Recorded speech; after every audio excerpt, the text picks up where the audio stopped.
ഒരു വലിയ ഡയറക്ടർ അപ്പോൾ അദ്ദേഹത്തിൻ്റെ ഒരു ഫുൾ പുതുമുഖങ്ങളെ വെച്ചൊരു സിനിമ ഗംഭീര ഹിറ്റ് ആവുകയും അദ്ദേഹത്തിന് എനിക്ക് ഭയങ്കര ആരാധന ഇപ്പോഴും ഇപ്പോഴും ഭയങ്കര ഇഷ്ടമുള്ള ഒരു ആക്ടറാണ്, ഡയറക്ടറാണ്. അദ്ദേഹത്തിൻ്റെ ഫ്ലാറ്റിൽ ഞാൻ പോയിട്ട് ഇതേപോലെ ദൃശ്യമൊക്കെ കഴിഞ്ഞിട്ട് അപ്പോൾ എല്ലാവർക്കും ഒരു സ്വീകാര്യത കിട്ടുന്ന ഒരു സമയമായിരുന്നു. അപ്പോൾ ജൂനിയർ ആർട്ടിസ്റ്റിൽ നിന്നാണല്ലോ ഞാൻ വരുന്നത്. അപ്പോൾ ദൃശ്യം കഴിഞ്ഞപ്പോഴേക്കും എല്ലാവരും നല്ല സ്വീകരണം, ഒരു സ്ഥലത്ത് പോയി കഴിഞ്ഞാൽ സീറ്റ് തരുന്നു, നമുക്ക് എല്ലാ സൗകര്യങ്ങൾ തരുന്നു. ഇങ്ങനെയുള്ള സാഹചര്യത്തിൽ നിന്ന് നമുക്കൊരു സന്തോഷം വരുന്നൊരു സമയമാണ്. ഇദ്ദേഹത്തിൻ്റെ വീട്ടിൽ പോയി, അപ്പോൾ അദ്ദേഹത്തിൻ്റെ ഫ്ലാറ്റിൽ പോയി, അദ്ദേഹത്തിൻ്റെ ഒരു അസോസിയേറ്റും പ്രൊഡക്ഷൻ കൺട്രോളറും പറഞ്ഞിട്ടാണ് ഞാൻ പോകുന്നത്. ഭയങ്കര റൂഡായിട്ട് അദ്ദേഹം മുകളിൽ നിന്ന് ഇറങ്ങി വന്നിട്ട് ആര് പറഞ്ഞിട്ട് അദ്ദേഹത്തിന് ഇത്ര അറിയേണ്ടുള്ളൂ, ആര് പറഞ്ഞിട്ടാണ് ഇവിടെ വന്നത്. ഇത് ഞാൻ ചിലപ്പോൾ ആളുടെ ആ സമയത്തെ മൂഡായിരിക്കും, കാരണം എഴുതിക്കൊണ്ടിരിക്കുകയായിരിക്കും, നമ്മളതിൻ്റെ ഇടയിൽ തടസ്സം ചെയ്തതായിരിക്കാം. പക്ഷെ എന്നിരുന്നാലും ഞാൻ ഒരിക്കലും എൻ്റെ വീട്ടിൽ വന്ന ഒരാളോട് അങ്ങനെ പെരുമാറില്ല, അതെൻ്റെ ക്യാരക്ടർ. അപ്പോൾ അദ്ദേഹത്തിന് ഇത്ര അത് ആര് പറഞ്ഞതാണ്, ഇതിൽ ഒരു വേറെ വേർഡ് ഉപയോഗിച്ചാണ്, ഇതിൽ ആരാണ് പറഞ്ഞ് ഞാൻ ഇവിടെ ഉണ്ട് എന്നുള്ളത്. ഞാൻ പറഞ്ഞു എനിക്കറിയില്ല, ഞാനിങ്ങനെ അന്വേഷിച്ച് കണ്ടെത്തി എൻ്റെ കാര്യം അവസരം ചോദിക്കുക എന്നുള്ള കാര്യമാണ്. തരിക എന്നുള്ളത് സാറിൻ്റെ തരണ്ടേന്ന് തീരുമാനിക്കുന്ന സാറിൻ്റെ കാര്യമാണ്. അങ്ങനെ വളരെ റൂഡായിട്ട്, ഇതൊന്നുമല്ല ഞാൻ പറഞ്ഞതൊക്കെ വളരെ സട്ടിലായിട്ട് നമുക്ക് ഒരു പറയാനുള്ള ബുദ്ധിമുട്ടുണ്ടായതുകൊണ്ടും നമുക്ക് അത്ര ഇഷ്ടമുള്ള ഒരാളായതുകൊണ്ടും ഭയങ്കര റൂഡായിട്ട് എന്നോട് സംസാരിച്ചു. അവസാനം ഞാൻ ഭയങ്കര വിഷമത്തോട് കൂടിയിട്ട് ഇറങ്ങി അവിടുന്ന്.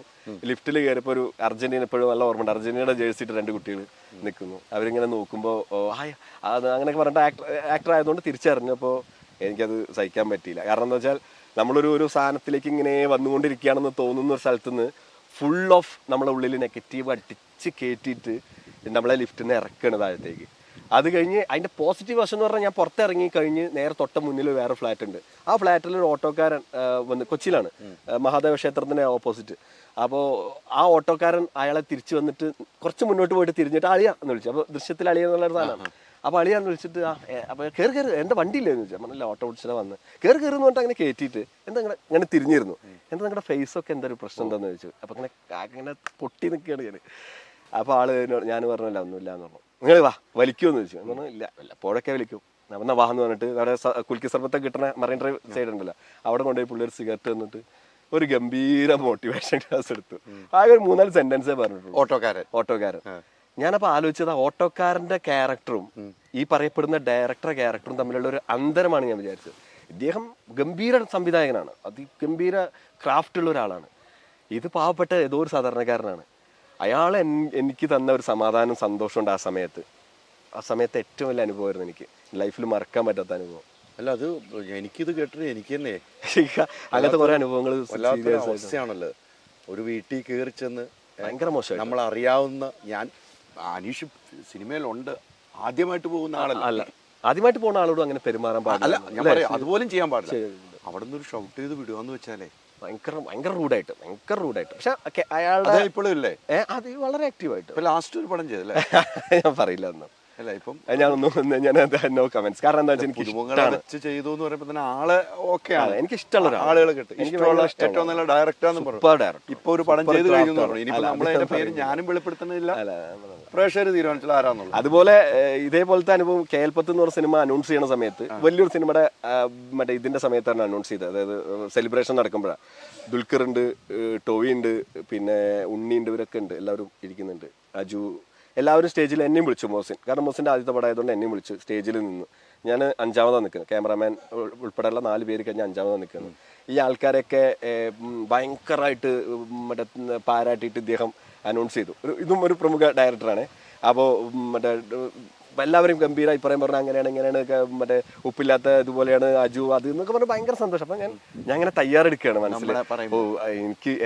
എനിക്കൊരു മൈക്ക് കിട്ടിക്കഴിയുമ്പോൾ ഞാൻ ഇദ്ദേഹത്തിന്, കാരണം എനിക്ക് ഇതേപോലെ തന്നെ ഭയങ്കര ഇഷ്ടമുള്ള ഒരാളാണ്, ഗംഭീര ഡയറക്ടർ. അപ്പം ഞാൻ പറഞ്ഞു ഇദ്ദേഹത്തിൻ്റെ കൂടെ വർക്ക് ചെയ്യാന്നുള്ളത്, ഇദ്ദേഹം ഡിസ്ട്രിബ്യൂഷൻ ആണെങ്കിലും പ്രൊഡ്യൂസ് ചെയ്യുകയാണെങ്കിലും ആ പടത്തിലെങ്കിലും ഡയറക്റ്റ് ചെയ്യുന്ന പടത്തിൽ കിട്ടിയില്ലെങ്കിൽ പോലും ഭയങ്കര ഹാപ്പിയിൽ നിൽക്കുകയാണ്. അങ്ങനെ കഴിഞ്ഞ് 5ാമത് ഞാൻ നിൽക്കുമ്പോൾ ക്യാമറമാൻ എന്നെ തട്ടിയിട്ട് പറഞ്ഞു അടുത്ത മൈക്കണം. ഞാൻ ഇങ്ങനെ കൈ നീട്ട് അങ്ങനെ പോണ സമയത്ത് പുള്ളി ഇങ്ങനെ നോക്കിയിട്ട്, ലിറ്ററലി ഇങ്ങനെ നോക്കിയിട്ട് പുള്ളി പറഞ്ഞു, അപ്പോൾ പ്രോഗ്രാം വൈൻഡപ്പ് ചെയ്യാണ്, നമ്മൾ ഇനി എല്ലാവർക്കും ഫുഡ് കഴിച്ച് പോവാം. ഞാനിങ്ങനെ ആ ഒരു മൊമെന്റിനേക്കാൾ എനിക്ക് ഫീൽ ചെയ്തത്, ഈ ദുൽഖർ എന്ന് പറഞ്ഞ ഒരു പ്രിൻസാണ് നമ്മളെ മലയാള സിനിമയിൽ. മമ്മൂക്കാടെ മോനാണ്, ഗംഭീര ആക്ടറാണ് എല്ലാ കാര്യത്തിലും. ടൊവി എൻ്റെ സുഹൃത്താണ്. അപ്പോൾ ഇവരെല്ലാവരും ഇരിക്കുന്ന സമയത്ത് അവരുടെ ഫേസ് എൻ്റെ മുഖത്തായിരുന്നു. അവർക്ക് മനസ്സിലാവുമല്ലോ, മനുഷ്യന്മാരല്ലേ, കലാകാരന്മാരല്ലേ. അപ്പോൾ അവർക്ക് എൻ്റെ ഫീലിങ്സ് അവർക്ക് മനസ്സിലായി. അപ്പോൾ അത് വല്ലാത്തൊരു ഫീലായിരുന്നു എനിക്കത്. അതും അപമാനിതനാവുക എന്ന് പറയുന്ന സാധനം, നമ്മളുടെ ക്യാരക്ടറിനെ ഇല്ലായ്മ ചെയ്യുന്ന ഒരു സാധനം, അത് ഭയങ്കരമായിട്ട് നമ്മളെ അടിക്കുന്ന ഒരു സാധനം. ഇപ്പോഴും ഹോണ്ട് ചെയ്യണമെന്നുണ്ടെങ്കിൽ എനിക്കത് ഉള്ളിൽ അത്ര കയറിയതുകൊണ്ടല്ലേ. അല്ല, തീർച്ചയായിട്ടും അതാണ് മനുഷ്യ കാര്യങ്ങളൊന്നും പറഞ്ഞിട്ടില്ലാന്ന് എനിക്ക് ഇല്ല അല്ലേ? ഇല്ല ഇത്തരം കാര്യങ്ങൾ ഇതുവരെ മനസ്സ് തുറന്നിട്ടില്ല എന്ന് എനിക്ക് തോന്നുന്നു. കാരണം എന്താ വെച്ചാൽ അത് പറയേണ്ട കാര്യം തോന്നിയില്ല. കാരണം നമ്മുടെ ഒരു പിന്നെ ആദ്യമൊക്കെ ഞാൻ വിചാരിച്ചത് എൻ്റെ ഒരു പരാജയമല്ലേ കാരണം ഞാനൊരു ഒരു സ്റ്റാൻഡിലേക്ക് വന്നുകൊണ്ടിരിക്കുന്ന സ്ഥലത്ത് ഞാൻ ഒന്നുമല്ല എന്നുള്ള തിരിച്ചറിയേണ്ട ഒരു തോന്നിപ്പിക്കുകയാണ് നമ്മളെ ഉള്ളിൽ. അത് ദൈവമാണെങ്കിലും മുന്നിലിരിക്കുന്ന ആൾക്കാരാണെങ്കിലും. അപ്പോൾ പിന്നെ പറയണ്ടെന്ന് വിചാരിച്ചിങ്ങനെ പറഞ്ഞു എന്ന് വെച്ചിട്ട് കുഴപ്പമുണ്ടായിട്ടുമല്ല. ഇവരൊക്കെ പിന്നീട് കണ്ടിട്ടുണ്ടോ? ഇല്ല, കാണാൻ ശ്രമിച്ചിട്ടുമില്ല. എനിക്ക് ഇനി അവരുടെ സിനിമയിൽ പോവോ? അപ്പൊ ഉറപ്പായിട്ടും, കാരണം എന്റെ ജോലിയല്ലേ ഇത്. ഇപ്പോഴും അവരുടെ സിനിമയിൽ അഭിനയിക്കണമെന്ന് ആഗ്രഹമുണ്ട് 100%. അത് എനിക്ക് ആരോട് അങ്ങനെ ഭക്തിയോ ഒന്നും അല്ലല്ലോ, നമുക്ക് ഇഷ്ടമാണ്. അതിപ്പോ ഒരു ഭക്തിയോ ആരാധന ഒന്നും എനിക്ക് ആരോടും അങ്ങനെ ഭീകരമായിട്ടൊന്നും ഇല്ല. ഇപ്പോൾ നമുക്ക് ആ ലാലേട്ടൻ ഉൾപ്പെടെ അത്രയും വലിയ ലെജൻസാണ് മലയാള സിനിമ ഉണ്ടായി. ഇനി 100 വർഷം കഴിഞ്ഞാലും ലെജൻഡായിട്ട് നിൽക്കുന്ന 2 പേര് അവർ തന്നെയാണ്, അതിലൊരു ഡൗട്ടും ഇല്ല. പക്ഷെ എന്നിരുന്നാലും കടുത്ത ആരാധന, ഭയങ്കര പ്രാന്തം അങ്ങനത്തെ ഒന്നുമില്ല. പക്ഷെ ഭയങ്കര ഇഷ്ടമാണ്. അത് രണ്ടും വ്യത്യാസമുണ്ടല്ലോ, ആരാധന ഇഷ്ടം. അതെ. അതുപോലെ തന്നെ ഇവരോട് എനിക്ക് നല്ല ഡയറക്ടേഴ്സാണ്, അത് ഭയങ്കര ഇഷ്ടമാണ്. അവർ തന്നാൽ ഞാൻ അവർ വിളിച്ചിട്ട് അവർക്ക് ആ ക്യാരക്ടറിനെ ഏൽപ്പിക്കാൻ ഓക്കെ ആണെന്നുണ്ടെങ്കിൽ ഞാൻ ചെയ്യും. ഇത് രണ്ടും 2 ഡയറക്ടർ ആയിരുന്നല്ലോ അല്ലേ ഈ സംഭവം? അത് തീർച്ചയായിട്ടും രണ്ട് പേരാണ്. മറ്റേ ആദ്യത്തെ പടത്തിന്റെ അത് ആ സിനിമയുടെ ഡയറക്ടർ അല്ലായിരുന്നു. ആ സിനിമ അത് മൂസിനായിരുന്നല്ലോ പരിചയപ്പെടുത്തുക. മൂസിൻ ക്ഷണിച്ച അതെ അദ്ദേഹത്തിന്റെ അടുത്തായിരുന്നു മൈക്ക് അല്ലേ? പിന്നീട് അത് ടോവിയൊക്കെ അവിടെ ഉണ്ടായിരുന്നു പറഞ്ഞു. ടോവിയൊക്കെ പിന്നീട് സംസാരിച്ചോ? ഇല്ല, പിന്നെ ഞാൻ അതിനെക്കുറിച്ച് ഡിസ്കസ് ചെയ്യും. കാരണം നമ്മളെ വേദനിപ്പിച്ച ഒരു സാധനമല്ലേ. അപ്പോൾ പിന്നെ അവരത് ഡിസ്കസ് ചെയ്യുന്നത് ശരിയല്ലാന്ന് തോന്നിയിട്ടായിരിക്കാം പറഞ്ഞില്ല. അതിനെക്കുറിച്ചൊന്നും പിന്നെ ഡിസ്കഷൻ വന്നില്ല. പിന്നെ അതിനുശേഷം കേൽപ്പത്ത് വന്നു, വള്ളിയും തെറ്റി വന്നു, ഒരുമിച്ചാണ് രണ്ടും വന്ന്. അപ്പോൾ കുറച്ചും കൂടെ ദൃശ്യമൊക്കെ ഇറങ്ങുന്നതിന് മുമ്പാട്ടോ ഞാൻ പറഞ്ഞ സാധനം. അപ്പോൾ നമുക്ക് കുറച്ചും കൂടെ ഇൻഡസ്ട്രിയുടെ ഉള്ളിലേക്ക് നമ്മളിങ്ങനെ വന്നുകൊണ്ടിരിക്കുകയല്ലേ. ഫുൾ ആർട്ടിസ്റ്റ്, മറ്റേ കാരവൻ ആദ്യമായിട്ട് കിട്ടുന്നത് എനിക്ക് കേൽപ്പത്തിലാണ്.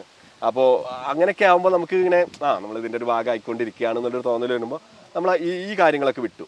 നേരത്തെ ഞാൻ പറഞ്ഞ മൈക്കിൻ്റെ പരിപാടിയൊക്കെ നമ്മൾ മൈൻഡിൽ നിന്ന് പോയി. പക്ഷേ ആഫ്റ്റർ ദൃശ്യം വേറൊരു സ്റ്റേജിലേക്ക് എന്നെ കൊണ്ടെത്തിച്ച സിനിമയാണല്ലോ ദൃശ്യം. ആ സമയത്താണ് ഈ പറഞ്ഞ ഞാൻ പറഞ്ഞ ഡയറക്ടർ, ഫസ്റ്റ് ഞാൻ പറഞ്ഞ ഡയറക്ടർ അനുഭവം ഉണ്ടായത്. പക്ഷെ അത് എന്നെ ശരിക്കും ഭയങ്കര വേറൊരു തരത്തിൽ നെഗറ്റീവായിട്ട് ബാധിച്ചു. കാരണം എൻ്റെ ക്യാരക്ടറിനെ ഭയങ്കരമായിട്ട് ബാധിച്ചു.